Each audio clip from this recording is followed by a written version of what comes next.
यदि आपने अभी तक हमारे चैनल को सब्सक्राइब नहीं किया है तो इसे सब्सक्राइब, लाइक और शेयर करें तथा वीडियो में जो चर्चा चल रही है उस पर अपने विचार कमेंट बॉक्स में कमेंट करें।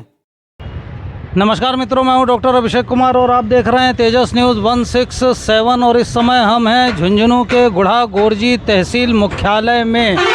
और जैसा कि हम सब जानते ही हैं कि यहाँ पर अतिक्रमण हटाने से संबंधित कार्रवाई होने जा रही है, जिसको लेकर के व्यापारियों में काफ़ी ज़्यादा चिंता है। और पिछले वीडियो से भी लगातार बता रहे हैं कि व्यापारी जो हैं ये 42 फुट सड़क के सेंटर से अपना अतिक्रमण हटाने के लिए स्वयं राजी हो गए हैं। और इस समय आप जैसा देख रहे हैं कि ये लगातार कार्रवाई चल भी रही है। व्यापारी स्वयं अपना अतिक्रमण सड़क के सेंटर से SH 37 के सेंटर से दोनों तरफ 42 फुट अपने आप ही हटा रहे हैं। अनाउंस 42 फुट का कर रहे हैं, चलिए 40 फुट या 42 फुट के करीब ये अपने आप ही अतिक्रमण हटाने के लिए राजी हो गए हैं और वो कार्रवाई चल भी रही है। और इस समय हमारे साथ में हैं व्यापार मंडल के अध्यक्ष गणेश गुप्ता जी। हो गई है पीर पर्वत सी पिघलनी चाहिए,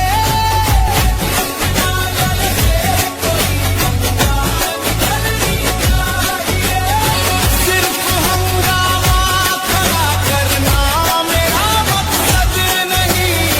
मेरी कोशिश है कि ये सूरत बदलनी चाहिए। मेरे सीने में नहीं तो तेरे सीने में सही हो कहीं भी आग, लेकिन आग जलनी चाहिए।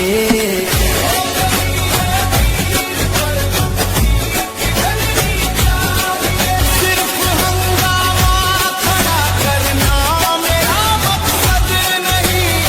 मेरी कोशिश है कि ये सूरत बदलनी चाहिए। मेरे सीने में नहीं तो तेरे सीने में सही हो कहीं भी आग, लेकिन आग जलनी चाहिए। तो वीडियो शुरू करने से पहले हम माननीय उच्च न्यायालय का ये जो आदेश है जिसके तहत ये सारी कार्रवाई हो रही है और सेंटर से 65 फुट इधर, सेंटर से 65 फुट इधर कहा गया है, इस आदेश की जो कुछ लाइनें हैं उनको पढ़ना और समझना बहुत ज़रूरी है। और उसके बाद ही ये पूरा वीडियो आपकी समझ में आएगा। तो ये हम आपको पढ़ करके सुना रहे हैं। और ये जो माननीय उच्च न्यायालय का आदेश है इसका गूगल ट्रांसलेशन है, क्योंकि आदेश इंग्लिश में होता है, हम आपको हिंदी में पढ़ करके सुना रहे हैं, इसको ठीक से समझिए। ये आदेश है 18/3/2026 का, ठीक है। इसमें ये लिखा हुआ है कि इस न्यायालय द्वारा दिनांक 19/5/2025 को पारित आदेश के बाद 19/5/2025 को पारित किया गया था आदेश। उसके बाद झुंझुनू के जिला कलेक्टर ने एक हलफनामा दाखिल किया है। झुंझुनू के कलेक्टर ने एक हलफनामा दाखिल किया है जिसमें कहा गया है कि राज्य राजमार्ग संख्या 37 पर, यानी अपना ये जो SS 37 हो गया, इस पर ये कलेक्टर साहब का हलफनामा कह रहा है 188 अतिक्रमण हैं, जिनमें से 185 अतिक्रमण निजी व्यक्तियों के हैं और 3 अतिक्रमण सरकारी भवन से संबंधित हैं। हलफनामे के साथ एक सूची भी दी गई है जिससे पता चलता है कि अधिकांश अतिक्रमण अस्थायी टीन शेड के हैं और उसमें से कुछ सड़क पर किए गए निर्माण हैं। राज्य राजमार्ग 80 फीट चौड़ा है, ये इंपॉर्टेंट चीज़ है, इसको समझिए, इसी के लिए ये लाइनें पढ़ी जा रही हैं कि राज्य राजमार्ग ये कलेक्टर साहब अपने हलफनामे में कह रहे हैं, ठीक है। राज्य राजमार्ग 80 फीट चौड़ा है और तो राज्य राजमार्ग 80 फीट चौड़ा है और इसके साथ ही दोनों ओर स्पष्ट रूप से 25 फीट की जगह खाली रखी जानी चाहिए। कलेक्टर साहब के हलफनामे में ये कहा गया है। ये मैं इसलिए बता रहा हूँ कि ये प्रश्न बहुत आ रहा है कि भाई ये 25 फुट का कॉन्सेप्ट कहाँ से आया, साखड़िया जी के वकील द्वारा रखा गया है कि कोर्ट के द्वारा रखा गया कि सरकारी वकील के द्वारा रखा गया। तो ये कलेक्टर साहब के ये आदेश कह रहा है कि हलफनामे में ही स्पष्ट रूप से लिखा हुआ है कि ये जो राजमार्ग है ये 80 फीट चौड़ा है और स्पष्ट रूप से सड़क के दोनों ओर कम से कम 25 फीट जगह खाली रखी जानी चाहिए। और फिर पैराग्राफ चेंज करके है कि इसलिए जिला कलेक्टर नगर पालिका अधिकारियों के साथ मिलकर राजमार्ग पर अतिक्रमण हटाने और दोनों ओर कम से कम 25 फीट क्षेत्र को साफ करने के लिए कदम उठाएंगे ताकि दुर्घटनाओं को रोका जा सके। वाहनों की सुगम आवाजाही और सुरक्षा के लिए विभाजक का निर्माण करना भी उचित होगा। तो ये कोर्ट का ऑर्डर है, ये 18 मार्च 2026 का है, जिसमें ये स्पष्ट रूप से ये कह रहे हैं कि जो कलेक्टर साहब ने हलफनामा दिया था उसमें 80 फीट की और 25 फीट की दोनों की बात कही जाती है। कलेक्टर साहब ने उनसे कहा कि ऐसा करना चाहिए, तो कोर्ट ने आदेश दे दिया कि भाई ठीक है, आप ऐसा कीजिए। इस समय हमारे साथ में हैं व्यापार मंडल के अध्यक्ष गणेश गुप्ता जी। जिस समय ये सारी बातें हुई, मीटिंग हुई थी, उस समय ये अहमदाबाद में थे, इसलिए इनसे मिलना हुआ नहीं। और अब ये अहमदाबाद से बापू के आश्रम से चरखा वरखा देख के लौट के आए हैं, तो कुछ नए आंदोलन की प्रक्रियाएं वगैरह लेके आए होंगे। तो आइए पूछते हैं। नमस्कार सर। बताओ क्या वो पूछ रहे हैं। तो क्या जानकारी है, क्या चल रहा है? व्यापार संघ के आप अध्यक्ष हैं। ये 42 फुट, 40 फुट, 65 फुट, ये क्या मामला है? आज इस शहर की हर सड़क पर सिर्फ लोग एक ही बात कर रहे हैं, 42 फुट, 65 फुट, 42 फुट, 65 फुट।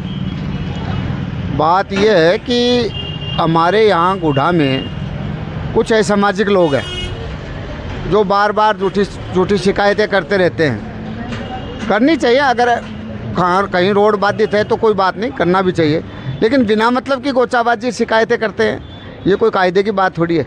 व्यापारी यहाँ नहीं रहेंगे, व्यापारी नहीं रहेगा तो कौन लोग आएंगे यहाँ, क्या रहेगा?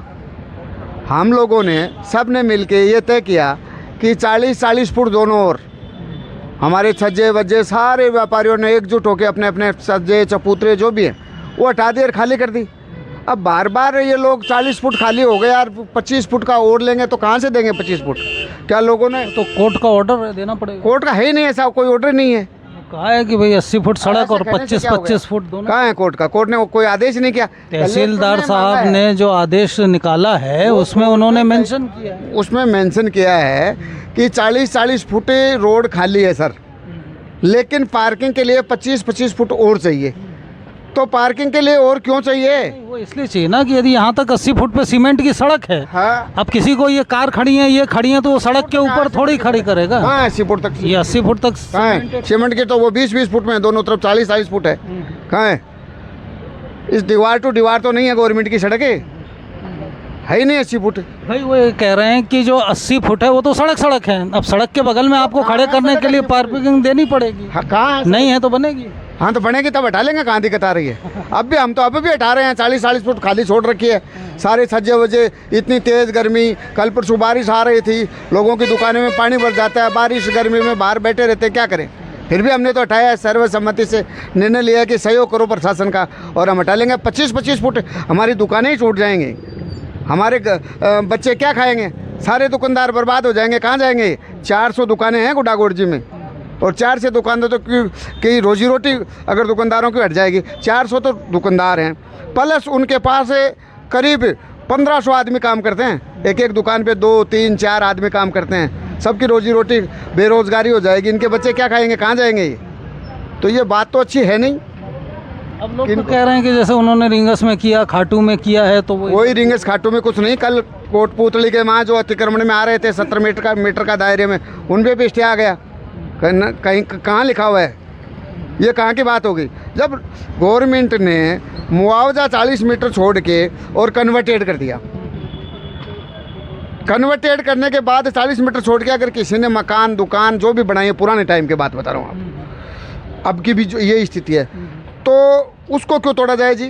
क्या मतलब है? या तो कन्वर्ट क्यों किया उसको, और कन्वर्ट कर ही दिया तो उसको तोड़ने का क्या औचित्य है? उसके बेचारे के करोड़ों रुपए लगे, उनको कौन देगा? कोर्ट ने लोगों इन्होंने मांगा है, कोर्ट ने आदेश दिया। इन्होंने जो दिया है उसके ब्याह पर ऑर्डर कर दिया पालना करके आप कि भाई आप 6 सप्ताह में करके प्रोग्रेस रिपोर्ट सबमिट करो। पालना करके हमें भिजवाओ, कोर्ट ने तो ये कहा है। अब ये पालना तो प्रशासन करेगा ना, रहे ऐसे ही कैसे कर देगा? और कर भी देगा तो कर देगा, फिर हम तो चले जाएंगे हमारे घर। फिर ये 25 फुट का ही क्यों कर रहे हैं कोर्ट? अगर कर ही रहे हैं तो हाई कोर्ट का 70 मीटर का पालना वो ऑर्डर है, वो ही कर दो ना। जगह खूब खाली हो जाएगी, यहाँ प्रशासन भी घूमो, पुलिस भी घूमो, PW भी घूमो, किसी को कोई चिंता ही नहीं रहेगी ना। लोट के यहाँ क्रिकेट खेलो ना यहाँ। तो मतलब आप 70 लोगों मीटर में तोड़ दो, हम तो घर चले जाएंगे हमारे। आप लोगों का भी ये है कि भाई ये 40-40 तो हम खाली कर रहे हैं, 25 खाली कर दिया और करेंगे। और उसके बाद कोई अगर ज़बरदस्ती करेगा तो मरने मारने के लिए तैयार हैं, खाली नहीं करने देंगे। नहीं, कोर्ट का ऑर्डर है सर, तो मरने कोर्ट मार देगा तो मार देगा ना, कोर्ट ये कह देगा तो फांसी लगा लेंगे, मार देगा। नहीं, तो आप लोग अभी न्यायालय जा रहे थे ना, वहाँ न्यायालय गए, हम कोर्ट की शरण में चले गए। सभी दुकानदारों ने अपने हिसाब से पैसे एकत्रित किए हैं और जाके वहाँ जाएंगे। अब कोई पैसे वाला आदमी, पर्टिकुलर कोई आदमी, पर्टिकुलर क्या है कि अब मेरे पीछे ये जो हमारी दुकानें हैं ना, ये दुकानें किसी की बपोती नहीं है, ये दुकानें हमारी हैं, हम 50 साल से काबिज हैं। इसके पीछे जो पोदार प्लाजा बना हुआ है, पोदार प्लाजा के लिए 700 मीटर में इन्होंने 40 मीटर छोड़ के, रोड सीमा से 40 मीटर छोड़ के इन्होंने कन्वर्ट करवाया था पोदार प्लाजा। और कन्वर्ट करवा के इसने मात्र हमारी दुकानों के पीछे तक पूरा कब्जा करके 1000 मीटर में इन्होंने कब्जा कर लिया और ये कॉम्प्लेक्स बना दिया। अब इनके कोई शुभचिंतक है, कोई इनकी शिकायत कर रहा होगा कि भाई ये प्लाजा गलत बनाया हुआ है या ज़्यादा जगह में इन्होंने कब्जा कर लिया, क्या है वो तो ये जाने वो जाने, हमें इससे कोई मतलब ही नहीं है। चलिए, पोदार प्लाजा से आज की तारीख में किसी को कोई मतलब नहीं, मतलब तो अब पूरे शहर से हो गया अब है। शहर से मतलब है। पोदार प्लाजा वालों ने सब ने मिल के प्रशासन को कन्वर्ट किया, इन्होंने प्रशासन से सेटिंग की है। आज से 2 महीने पहले ये पोदार प्लाजा वाले ने शीतल में प्लास्टिक मुक्त के लिए कलेक्टर को बुलाया था। वहाँ कलेक्टर भी महाजन है, ये भी महाजन है। इन्होंने बैठ के बात की है और इन्होंने ही ये सारी रिपोर्टें दिलाई है कि भाई 40-40 फुट तो ये छोड़ दो और 25-25 फुट और पार्किंग के लिए, ताकि ये पोदार प्लाजा मेन रोड पे आ जाए और इनकी दुकानें बिक जाएं सारी। ये बात यहाँ काफ़ी चर्चा में है कि ये सब पोदार प्लाजा, क्योंकि ये 25 फुट वाला कॉन्सेप्ट कहीं है ही मैं नहीं। ये कह रहा हूँ, दिक्कत चलो किसी के दिक्कत है, पोदार प्लाजा वालों को भी दिक्कत है। इन्होंने पैसे कैसे ले लिए जी दुकानों के, और कैसे इन्होंने सबको रजिस्ट्रियाँ करवा दी, ये तो खुद ही अवैध हैं। इनकी ज़मीन है वो 40 मीटर छोड़ के कन्वर्टेड थी, तो यहाँ रोड के सेंटर से 40 मीटर छोड़ो, फिर इन्होंने कैसे दुकानें दे दी, कैसे पैसे ले लिए लोगों से, 50-50 लाख रुपए लिए इन्होंने दुकानों के। कहाँ जाएंगे गरीब आदमी? और जब गुडाई टूटेगा तो ये प्लाजा भी टूटेगा, ये भी नहीं बचेगा। कैसे बचने देंगे हम बेवकूफ़ थोड़ी हैं। हमने भी कागज़ निकलवा रखे हैं, 40 मीटर छोड़ के इनको कन्वर्ट किया है। फिर उन्होंने धोखाधड़ी से लोगों के 10 करोड़ रुपए एकत्रित कर लिए, लोगों की रजिस्ट्रियाँ फर्जी बनवा दी इन्होंने। भारत की है कहानी सदियों से ही पुरानी, है ज्ञान की ये गंगा।